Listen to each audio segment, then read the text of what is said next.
O escrever o coração é para todas as pessoas que perderam a conexão com a sua criatividade interior e que querem voltar a essa fonte.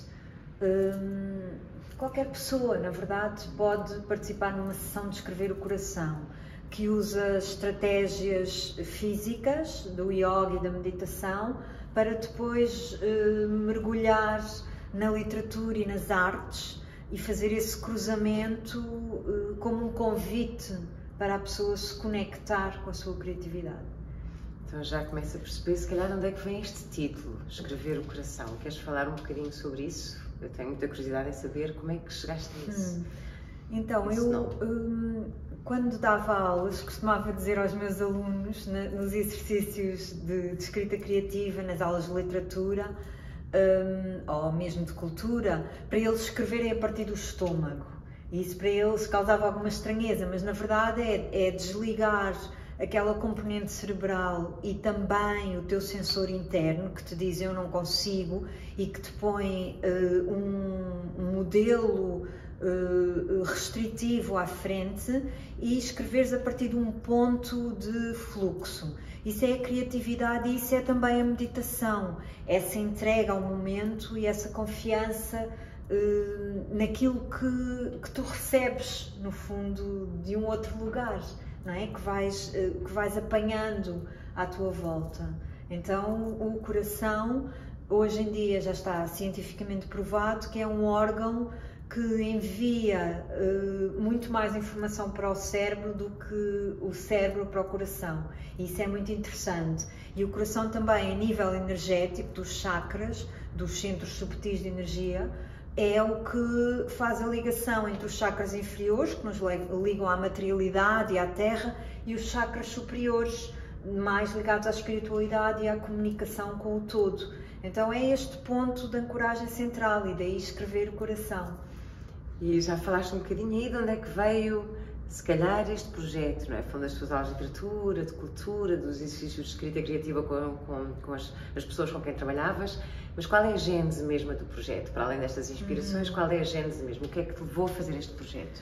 Ok, então eu, na verdade, comecei a ficar inspirada para este tipo de interação com um trabalho que fiz no CCB com a Madalena Vitorino. Eu voluntariei-me para fazer mediação das obras de arte com crianças nas exposições e depois, mais tarde, quando abriu o Museu Coleção Berardo, eu fui convidada para integrar um grupo de pessoas ligadas a várias áreas da criatividade. Eu era da literatura e nós escolhíamos uma obra de arte e colocávamos o público a interagir diretamente com essa obra de arte. Então, para mim, foi um pouco essa ligação entre a criatividade e a arte como uma porta para tu caminhares em direção a esse espaço interior de criatividade e a essa fonte. E depois também, no meu próprio processo de investigação, eu sempre fiz essa ligação, tanto no mestrado como no doutoramento, trabalhei sempre a literatura e as outras artes, e esse diálogo para mim sempre foi muito produtivo e sempre chamou muito mais sentido às coisas. Então é a partir também desse encontro que eu achei que era uma fórmula interessante para explorar com as pessoas. Este caminho em direção a nós próprias, não é? Para todos os efeitos, que é isso que estás a procurar aqui.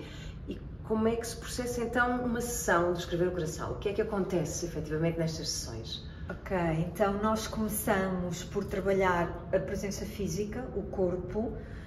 Normalmente começamos por exercícios de yoga muito simples e talvez pranayamas, exercícios de respiração que nos tragam ao momento, porque normalmente nós andamos sempre meio perdidos, não é? Em mil e uma tarefas, mil e um pensamentos. Então, começar por essa ancoragem no espaço, no tempo, aqui e agora, para depois, a partir daí, podermos começar a deixar cair essas máscaras e podermos em grupo, e eu acho que esta componente do grupo é muito importante, porque a presença dos outros valida a tua voz e dá-te também uma energia e uma força de comunidade, não é? Que são muito interessantes. Então, aí nós vamos começar, eu vou propor vários exercícios de escrita que nos vão começar a aproximar do tema central da sessão. Então, uso estratégias de escrita mais imediatista ou uso estratégias que têm a ver com a leitura de um texto literário. Por exemplo, eu uso muito poesia. As pessoas normalmente ficam meio assustadas, mas é muito interessante esse mergulho, não é? Porque a poesia, e tu sabes, claro, é muito enigmática, é uma espécie de joia à procura de ser descoberta. E uso também ou uma fotografia ou uma pintura para depois fazer esse diálogo e nós progressivamente vamos construindo vários exercícios de escrita até chegarmos a um momento em que estejamos mais preparadas e preparados para fazer um texto mais longo. Esses textos também vão sendo, ou não, consoante a escolha das pessoas, partilhados no grupo. E essa escuta ativa do outro também é muito interessante. E no fim, as pessoas levam exercícios práticos que podem fazer no dia-a-dia, tanto a nível físico como a nível de escrita. Porque, na verdade, depois o que me interessa também é dar às pessoas instrumentos de continuidade para se irem aproximando cada vez mais desse seu ser mais inteiro, não é? Mais ligado a todas estas dimensões. Eu notei que tinhas usado muitas vezes a primeira pessoa do plural, o construímos, o fazemos. Portanto, porque eu estou a perceber, de facto, isto é uma sessão que funciona nesta construção em grupo, não é? Ou seja, não estás de todo numa posição diretiva, digamos assim, mas facilitadora, em que as pessoas também depois têm a sua agência muito forte, não é? Sim, sim. Sim, para mim isso é fundamental, não é? De qualquer tipo de aprendizagem, desde algo mais físico como algo mais subtil a nível da espiritualidade, eu creio que parte sempre da experiência e essa experiência tem de ser vivenciada e, portanto, eu no fundo dou um prompt, não é? Ajuda-me. Sim, dás um ponto de partida, exato, basicamente. Um empurrão, não é? Para as pessoas depois... Um impulso, sim, para não estar a empurrar as pessoas, para as pessoas depois desenvolverem esses desafios, não é? Isto no fundo são desafios de escrita. Eu quando estava depois no Museu Coleção Berardo, no meu projeto pós-doutoramento, eu integrei também esta parte da escrita criativa e chamava-lhe precisamente desafios de escrita, porque tem a ver com essa, tu confrontar-te com algo internamente que será o teu limite e ires além desse limite para um lugar meio misterioso, mas que está ali à tua espera, um lugar de revelação. E eu creio que a energia do grupo e da coletividade é fundamental para o singular poder fazer essa travessia. Portanto, facilitas esta ancoragem, esta fundação do eu no seu corpo, no grupo, não é? Para depois voltar, então, para chegar a si, não é? Exato, sim. É esse o percurso. Okay. Por falar em percurso, como é que tem sido o percurso deste projeto? Ou seja, já começaste a fazer há uns bons anos. Sim. Como é que tu tens visto esta evolução, este desenvolvimento do projeto ao longo destes anos todos? Então, eu comecei o projeto em 2014, juntamente com um outro projeto de terapia energética, que é o Afinar o Coração, também centrado neste chakra do coração. E isto é curioso porque tu há pouco também me perguntavas a história do coração. Eu comecei de repente a ver corações em toda a parte. Eu faço fotografia também e de repente por onde quer que olhasse, desde uma mancha de óleo no chão, até pedras em forma de coração, grafites, só via corações. Então isso para mim foi uma espécie de revelação de que este era o chakra para eu trabalhar e o meu foco. E então em 2014 eu criei este projeto e comecei por o apresentar em vários festivais, em centros como por exemplo o João Sem Medo, e fui fazendo até a nível de voluntariado primeiro, para também experimentar e ver como é que funcionava esta ligação mais direta e assumida e esta componente terapêutica, porque eu no Museu Coleção Berardo, apesar de ter essa componente terapêutica, nunca podia ser muito, era sempre meio escondida, não é? Não é de uma forma explícita, claro. Mas tinha, por exemplo, muita gente a terminar os exercícios e a ler o texto e a chorar. Então havia sempre ali uma catarse qualquer, interessante, que eu depois assumi mais neste projeto do Escrever o Coração. Depois trabalhei também em vários espaços de Lisboa, espaços ligados à terapia, com grupos e com temáticas sempre ligadas ao desenvolvimento humano. Houve um grupo com o qual trabalhei, por exemplo, cerca de 7 meses e trabalhámos os 7 chakras, um percurso. É muito interessante quando há este tipo de possibilidade de trabalhar com um grupo em continuidade, porque de facto depois as pessoas criam elos entre si, cumplicidade, e estão muito mais à vontade, têm mais força interior, não é? De sustentação para mergulharem também no seu caminho. Mais o caminho. Exato, têm mais confiança no fundo. E depois, pronto, tenho feito em vários contextos, nomeadamente na academia, fiz trabalhos em colaboração com vários projetos de investigação, nomeadamente o Narrativa em Medicina, que agora se chama Humanidades Médicas, acho eu, criado pela nossa professora Isabel Fernandes, e aí eu trabalhei, por exemplo, com um grupo de pessoas diabéticas, com a Associação Portuguesa dos Defensores dos Diabéticos, eu acho que é assim que se chama, mas não tenho a certeza, e foi super interessante, foi um trabalho de 6 meses com um médico também, e criámos vários exercícios fazendo esta ligação entre a consciência física, a respiração, o que hoje se chama mindfulness, não é? Mas que no fundo é a meditação, é a presença e a possibilidade das pessoas acederem a esses recursos internos. Há muita gente, por exemplo, no museu que eu abordava e que diziam, eu não sei escrever. E eu brincava, então, mas não sabe escrever mesmo, não foi alfabetizado? E é essa questão da pessoa se recusar a usar um instrumento que é muito fácil, não é? Porque um pintor, por exemplo, precisa de telas ou de pincéis, de tintas e tudo isso custa dinheiro e nós para escrever só precisamos de um papel e de uma caneta. Eu aí também gosto de explorar a nível da materialidade possibilidades algo distintas, não é? Eu uso papéis coloridos, de espessura diferente, marcadores ou lápis, tudo isso vai influenciar a criação.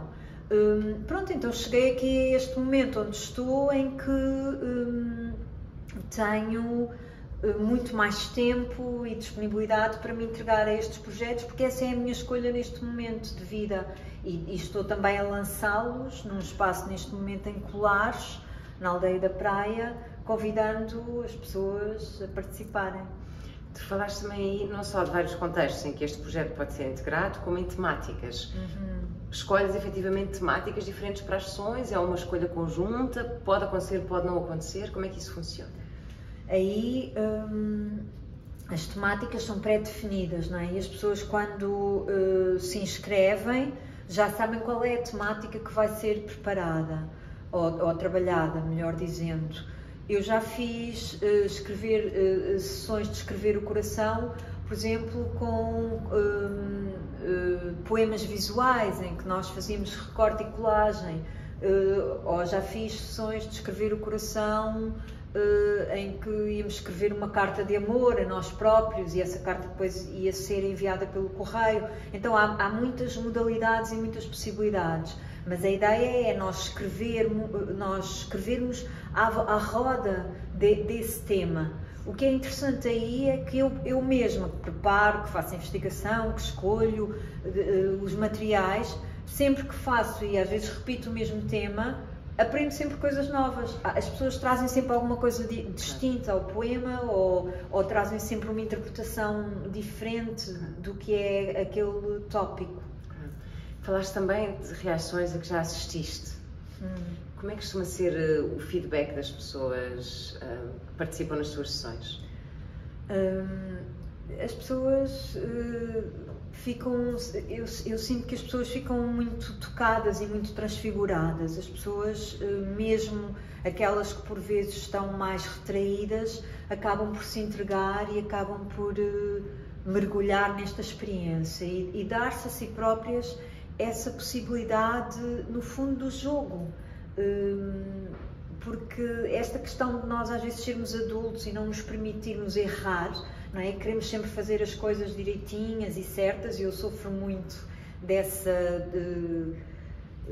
desse síndrome da perfeição, não é? Do perfeccionismo, e compreendo muito isso na minha vida e no meu corpo, mas é muito castrador, não é? Então o escrever o coração é uma espécie de desconstruir desse sensor interno, como eu há pouco dizia, e de dar-se a possibilidade, dar-se a autorização de brincar, do jogo, não é? Do prazer da palavra, da descoberta, E para além deste desenvolvimento recente que referiste agora, de estares agora a fazer disto a tua vida, não é? Como é que vês o futuro do projeto? Para além desta maior dedicação possível da tua parte, como é que vês o futuro do projeto? Eu concebo o projeto assim a médio, talvez longo prazo, desenvolvendo-se em várias vias. Uma delas serão estes workshops mais pontuais, e depois eu também concebo a possibilidade de organizar retiros, por exemplo, de um fim de semana em que coopero com várias pessoas de outras áreas, nomeadamente da dança, por exemplo. Tenho uma querida amiga com quem já estamos a cozinhar, ainda que seja no nosso coração neste momento, essa possibilidade. Eu também sou professora de yoga, sou terapeuta, trabalho com sinergias, portanto posso levar todas essas componentes. E depois, uma outra possibilidade, uma outra área de intervenção que eu vejo será nas escolas, eventualmente propor este tipo de projeto, por exemplo, às escolas secundárias, que têm essa viabilidade, não é? de introduzir outras áreas de intervenção, e também às empresas, porque aí eu também já tive a possibilidade de integrar uma equipa internacional de uma corporação baseada nos Estados Unidos que trabalha a literatura para fazer a ligação entre os funcionários na empresa. E é muito interessante, nós trabalhamos só online, ou trabalhamos online porque foi na altura foi a partir do momento em que foi decretada a pandemia que eu estive a colaborar com eles. E era super interessante, porque eram megas corporações que tinham funcionários em todas as partes do mundo e que de repente estavam juntos numa sessão à volta de um texto a discutir ideias. E eu acho que, por exemplo, a nível das empresas nacionais, seria muito interessante, como team building, estratégia de team building, fazer-se um clube de leitura. Não necessariamente com romances, nós usávamos sempre contos. O conto, aliás, é um género que me é muito querido. Sim. Eu trabalhei o meu mestrado e o meu doutoramento em contos, especificamente, e depois o pós-doutoramento em poesia, e acho que estes géneros curtos são mais adequados ao dia-a-dia, né? Como o Edgar Allan Poe dizia, podem-se ler numa só vez, não é? A pessoa pode se sentar enquanto está numa noite ou duas noites, ler o conto inteiro e começar a pensar nele, e depois discutir com os colegas de trabalho. E a literatura e a arte, para mim, de facto, são uma ponte de humanidade, não é? Para nós conseguirmos desenvolver características não só internamente de maior conexão com as nossas fontes de criatividade interna, e a criatividade é o amor, é Deus, não é? Deus é o grande ser criativo, e como também de compaixão em relação aos outros, não é? De olharmos para os outros de uma perspectiva de respeito da sua diferença e de inclusão. Obrigada, eu que já fiz um afinado do coração contigo, agora estou mais do que tentada a fazer. Grata pela tua disponibilidade. Obrigada a ti.